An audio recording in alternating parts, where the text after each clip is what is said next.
السلام علیکم ورحمۃ اللہ وبرکاتہ۔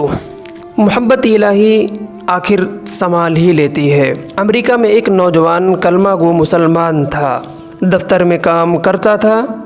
دفتر میں کام کرنے والی ایک امریکن لڑکی سے اس کا تعلق بن گیا اور اس کی محبت کا یہ تعلق اتنا بڑھا کہ اس نے یہ محسوس کیا کہ اب میں اس کے بغیر نہیں رہ سکتا۔ چنانچہ اس نے اس کے والدین کو پیغام بھیجا کہ میں اس سے شادی کرنا چاہتا ہوں۔ اس کے والدین نے کہا کہ ہماری کنڈیشن ہے کہ ہم عیسائی ہیں، آپ کو اپنا دین چھوڑ کر عیسائی بننا پڑے گا، والدین کو چھوڑنا پڑے گا، آپ اپنے ملک واپس نہیں جا سکتے، جس معاشرے میں آپ رہتے ہیں اس سے بالکل قطع تعلق کرنا پڑے گا۔ اگر آپ یہ سب شرائط پوری کر سکتے ہیں تو ہم اپنی بیٹی کی شادی کر دیں گے۔ یہ اپنے جذبات میں اس قدر مغلوب الحال تھا کہ اللہ کے اس بندے نے یہ تمام شرائط قبول کر لیں۔ ماں باپ سے رشتہ ختم کر لیا، عزیز و اقارب سے رشتہ ختم کر لیا، ملک سے رشتہ ختم کر لیا، اور جس سوسائٹی میں رہتا تھا ان سب سے رشتہ ختم کر لیا، حتیٰ کہ یہ عیسائی بن کر عیسائیوں کے ماحول میں زندگی گزارنے لگ گیا اور اس نے شادی بھی کر لی۔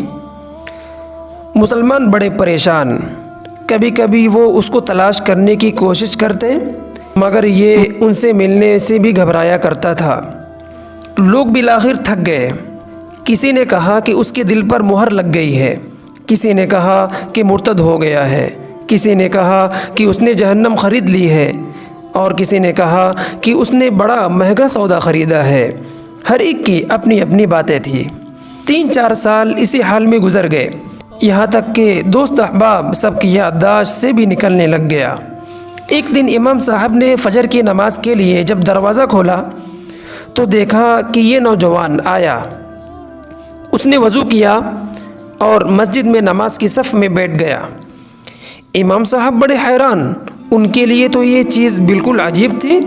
نماز پڑھائی اور اس کے بعد اس سے سلام کیا، پھر اس کو لے کر اپنے کمرے میں گئے اور محبت بھرے انداز سے پوچھا کہ آج بڑی مدت کے بعد آپ کی زیارت نصیب ہوئی۔ اس وقت اس نے اپنی حالت بتائی کہ میں نے اس لڑکی کی محبت میں اپنا سب کچھ قربان کر دیا، بہت کچھ میں نے اپنا ضائع کر دیا، لیکن جس گھر میں رہتا تھا اس گھر میں اللہ کا قرآن رکھا ہوا تھا۔ میں جب کبھی آتا جاتا اس پر میری نظر پڑتی تو میں اپنے دل میں سوچتا کہ یہ میرے مولا کا کلام ہے، یہ میرے اللہ کا قرآن ہے اور میرے گھر میں موجود ہے۔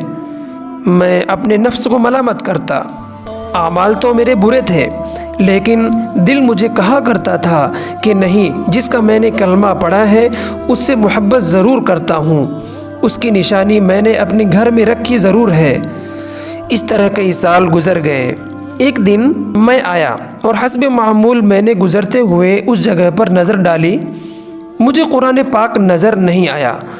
میں نے اپنی اس بیوی سے پوچھا کہ یہاں ایک کتاب ہوا کرتی تھی، وہ کہاں ہے؟ اس نے کہا کہ میں نے گھر کی صفائی کی تھی، اس میں غیر ضروری چیزوں کو میں نے پھینک دیا۔ اس نے پوچھا اس کتاب کو بھی آپ نے پھینک دیا؟ اس لڑکی نے جواب دیا جی ہاں۔ یہ وہاں سے واپس گیا اور کوڑے پھینکنے کی جگہ سے اس کتاب کو اٹھا کر لے آیا۔ جب لڑکی نے دیکھا کہ یہ بہت زیادہ اس کتاب کا احساس کر رہا ہے تو وہ بھی احساس کرنے لگ گئی کہ آخر وجہ کیا ہے۔ اس نے کہا کہ بس میں اس کتاب کو رکھنا چاہتا ہوں۔ اس لڑکی نے جب دیکھا کہ یہ ایک عربی میں کتاب ہے، اس نے کہا کوئی نہ کوئی تعلق اسلام کے ساتھ اس کا ضرور ہے۔ تو اس نے کہا کہ دیکھو، اس گھر میں یہ کتاب رہے گی یا پھر میں رہوں گی۔ وہ کہنے لگا جب اس لڑکی نے یہ کہا تو میرے لیے یہ زندگی کا عجیب وقت تھا۔ میں نے اپنے دل سے پوچھا کہ تو نے اپنی خواہشات کی تکمیل کے لیے وہ کچھ کر لیا جو تجھے نہیں کرنا چاہیے تھا۔ آج تیرا رشتہ پروردگار سے ہمیشہ کے لیے ٹوٹ جائے گا۔ اب تو فیصلہ کر لے، تو اس کے ساتھ رہنا چاہتا ہے یا اس کے پروردگار کے ساتھ رہنا چاہتا ہے؟ جب میں نے دل میں یہ سوچا تو دل نے یہ آواز دی کہ نہیں، میں اپنے مولا سے کبھی نہیں کٹ سکتا۔ میں نے لڑکی کو طلاق دے دی اور میں نے دوبارہ کلمہ پڑھ لیا اور میں ہمیشہ کے لیے پکا سچا مسلمان بن گیا۔ سوچئے اتنے غافل مسلمان کے دل میں بھی اللہ رب العزت کی محبت کا بیج موجود ہوتا ہے۔ دنیا کی محفلوں سے اکتا گیا ہوں یا رب، کیا لطف انجمن کا جب دل ہی بجھ گیا ہو۔ ناظرین کرام، ہم امید کرتے ہیں کہ آپ کو ہماری آج کی ویڈیو پسند آئی ہوگی۔ اگر آپ کو ہماری ویڈیو پسند آئی ہے تو آپ سے گزارش ہے کہ آپ ہمارے چینل کو سبسکرائب کریں اور ساتھ ہی بیل آئیکن کے بٹن کو پریس کریں تاکہ آپ کے پاس ہماری آنے والی مزید نئی ویڈیو کا نوٹیفیکیشن بر وقت ملتا رہے۔ سبسکرائب کے ساتھ ساتھ ہماری ویڈیو کو لائک کریں اور اپنی قیمتی آراء کا اظہار کومنٹ سیکشن میں کریں۔ السلام علیکم ورحمۃ اللہ وبرکاتہ۔